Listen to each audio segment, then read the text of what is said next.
Students, I hope you all understand the previous chapters. Now we will study about the next chapter, that is the synthetic fibers and plastic, which is from the unit 2, that is materials. Let us start with the introduction. See, you all wear or uses the various materials in your daily life. That materials are either of natural material or man-made material. Means natural materials are the naturally occurring, but the man-made materials, that means they can chemically synthesize in the industry. Okay, that man-made material are also called as synthetic materials.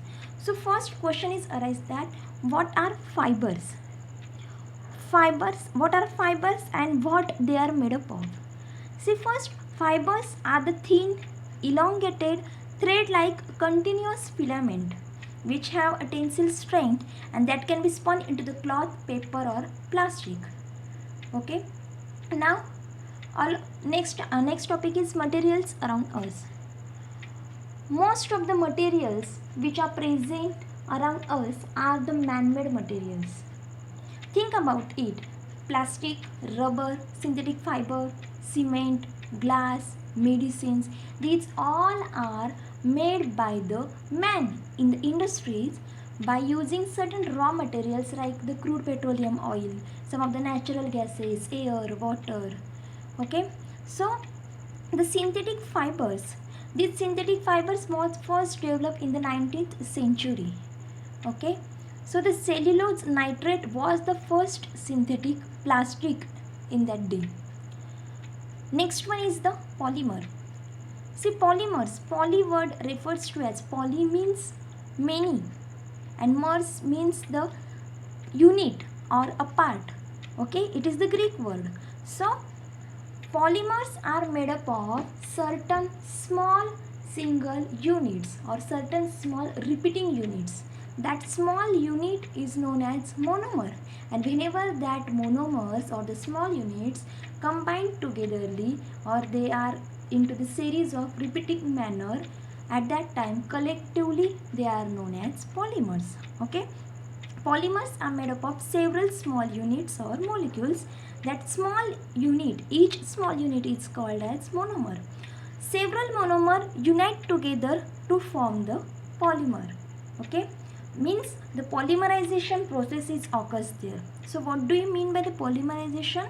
The process of joining the monomers repeatedly to form the polymer is known as polymerization.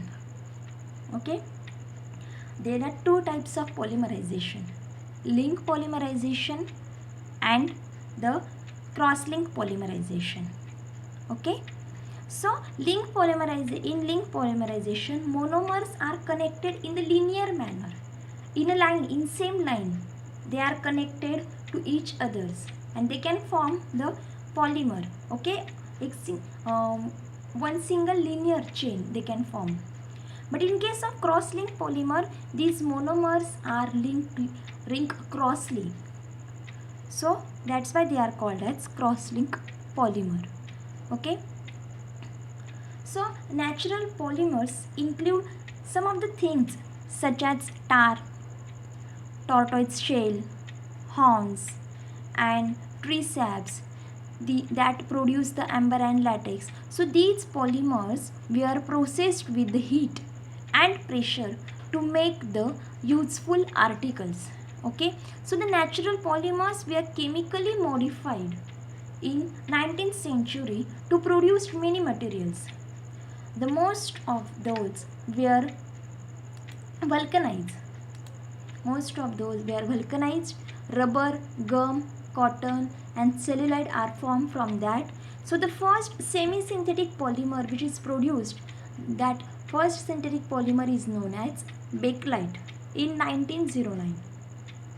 But after that it was followed by the first synthetic fiber, that is rayon, which was developed in the 1911. So among these different types of polymers, synthetic fibers and plastic, these two are the most important categories of the polymers. Okay, synthetic fibers and the plastics.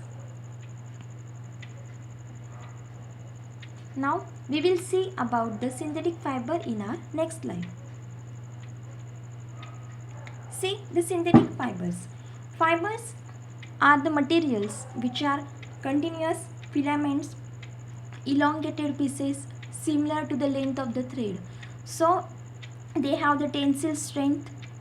Also they are strong compound. So they have the strong intermolecular forces, means the molecules which are present in that fibers are strongly connected together, okay, so that they can form the strong intermolecular force. They are very important in the biology of both plants and animals for holding the tissues together. Synthetic fibers are also used in the plants and animals for holding their tissues together.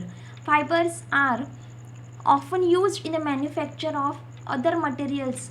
That is, fibers, they are of two types: natural fibers and the synthetic fibers.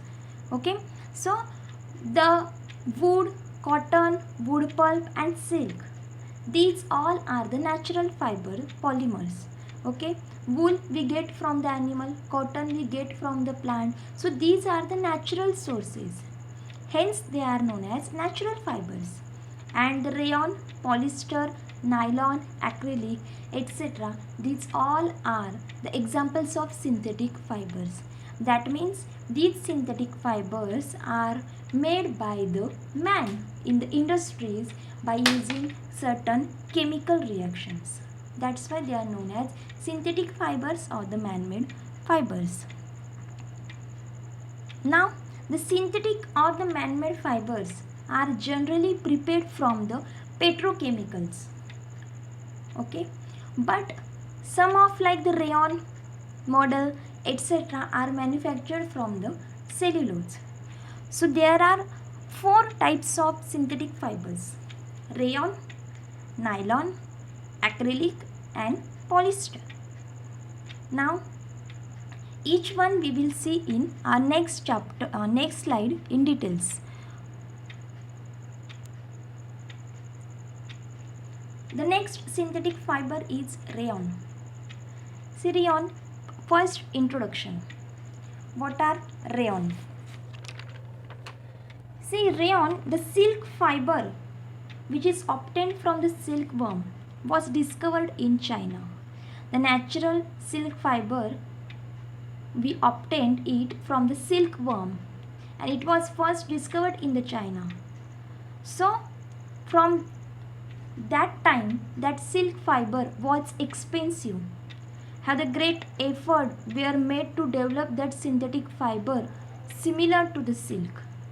Okay, so fabric obtained from the silk fiber was very costly, but it is beautiful, texture fascinated to the everybody. So as the silk is very costly, rayon is considered as a substitute to the silk. Okay, so rayon is also called as artificial silk. So towards the end of 19th century, some of the scientists were successful in obtaining the fiber which having the properties those similar that of the silk. So rayon is manufactured from the regenerated cellulose fiber which is obtained from the wood pulp, and since that rayon is produced from naturally occurring polymers, therefore it is considered as semi-synthetic fiber. Okay, so rayon is also known as the viscose rayon or the artificial silk. It is synthesized by chemically treating cellulose or the wood pulp, so called as regenerated fiber, and hence it is called as semi-synthetic fiber. So the properties of rayon are: rayon can be easily dyed in wide variety of range of colors. Okay, in many of colors it can dyed. Second one, the rayon fabrics are soft, smooth, cool, comfortable, highly absorbent. Okay, they may be stretch or shrink, they not melt, having the shiny appearance. Okay, they do not insulate the body heat. Also rayon is a abrasion resistant. It is thermally stable till 149 degrees Celsius but does not melt or stick at high temperature. The next property is it has luster that gives it a bright shine. That means it is appear shiny. Next, uses of rayon. See, rayon is used to make the bed sheets, dress materials, that is mixing with the cotton. Suppose carpet is there, that is mixing with wool. Okay. For making the gauze of bandage, it is used. It is used for making clothes such as dresses, jackets, linings, scarves, suits, ties, hats, socks, etc. It is also used in the home furnishing. Home furnishes, that means the bedspreads, blankets, windows, etc. Okay. Industrially, it is used to make the medical surgery products, that is non-woven producers, tire cord, etc.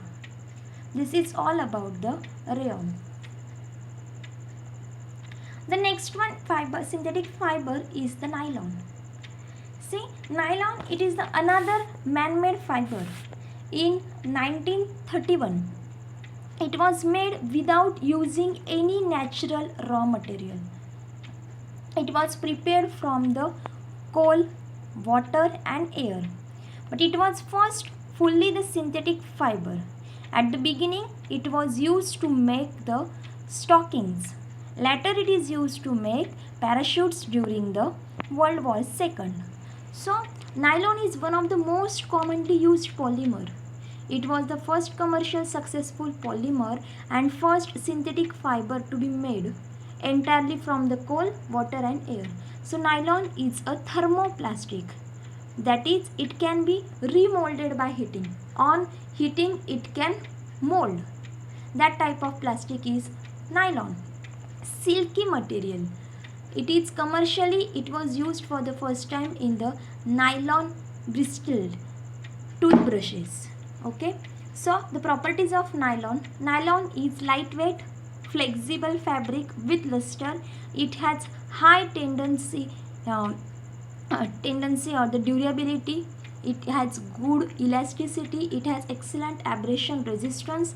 Nylon proved the way for easy care garments as they are wrinkle resistance. Nylon is highly resistant to insects, fungi, molds, mildew and many chemicals.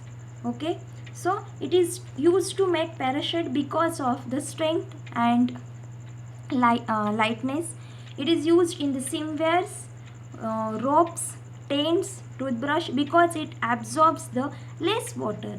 It is also used in the to make the textiles, for example saris, dress material. So it is stronger than the steel wires, hence it is used to make the parachutes.